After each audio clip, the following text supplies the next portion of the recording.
I would like to stress, this is imbalancing feedback. Please note that not everything here is subject nor obligated to make it into the game, so just because an idea is really popular does not mean it'll make it into the game as a final product. But it does give us a good idea of what the balancers are looking into. Here, we're looking at the Sledger. Now actually, the Sledger tower is one of those towers where I wouldn't say it needs a rework imminently, not like the Commando or the Swarmer or the Archer or the Toxic Gunner, but it is one of those towers where it is a little dated. They're trying to think up of a new gimmick for the Sledger. You have the area of effects / stall focus with mediocre early game potential, much like a pre-nerf Sledger. Make your visitors icebreaking mechanics play more like a late game crowd killer with decent stalling. Option 1 opts for a more easy to use Sledger that plays like an all game tower, where option 2 opts for a more strategic / complex Sledger rebalance. The outcome of the poll won't completely alter how it's balanced if we were to rebalance it. I'm curious to see how people would do it. People would prefer, instead of a all-round tower from early to late game,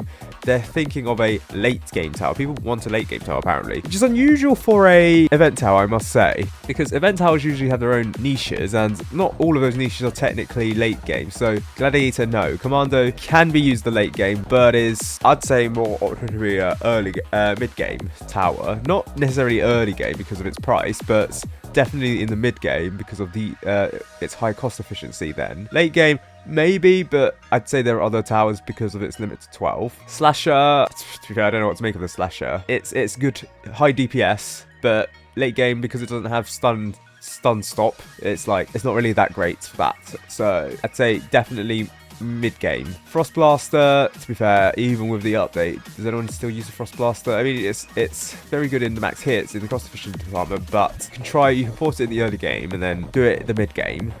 The Swarmer, who cares about the Swarmer? The Archer is the Archer. Toxic Gunner, you got the Sledger here. The Executioner is a tower where people just find their niches for it, not necessarily early game, late game, or mid game. It's more the mid game. Elf Camp is unique. Necromancer is also unique. Jester is a support tower that's people have found use in the late game with its confusion bombs, but it don't work on bosses, and still for some reason can damage enemies despite saying that it can't. Pyromancer is a support tower. Halopunct is early game. That is definitely early game. Harvester is mid game / could be used in the end game for the hordes, but not for the bosses. The Sledger being end game, late game crowd killer, I'd say is a bit on par with, say, the Harvester or the Frost Blaster, but it won't be complete end game DPS, say, like the Gatling Gun, the Ranger, the Accelerator, the Engineer. Those towers, panic of those towers aren't going to be event towers. In event towers. For those who own it, does the Slasher still feel overall too expensive? And by this I mean placing and maxing 12 of them. I am asking this as I would like to avoid the Sledger falling into the same trap as the Slasher, because currently right now I think the Sledger has a placement limit of 6. They also talk about the pre-nerf Sledger. I think that was when it was last reworked back in the last major rework back in 21st of December. Do people consider that nerf? I'd assume here it's because its fire rate or swing rate got nerfed, but everything else was changed, so it's got higher damage. But whatever. Would you guys be interested in a combination of both of these ideas? Yes, make Sledger a jack of all trades of sorts, all game potential, with better early game, and no focus specifically on its mid to late game potential.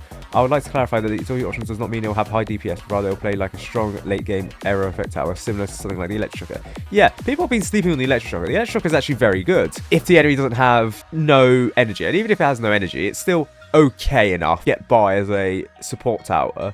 Like, this is like one of the best upgrades in like the game for like a support tower ever. So would it be something like that? I don't know, actually. To be fair though, the Chiromancer is something like the Electroshocker in terms of slowing down enemies, but the Sledger deals more damage, and that's what the Electroshocker also does. The Sledger is the Electroshocker but frozen, and the Chiromancer is just better than the Electroshocker for freezing and the Sledger for freezing, but it deals like what, a minimal damage. I think that's fair.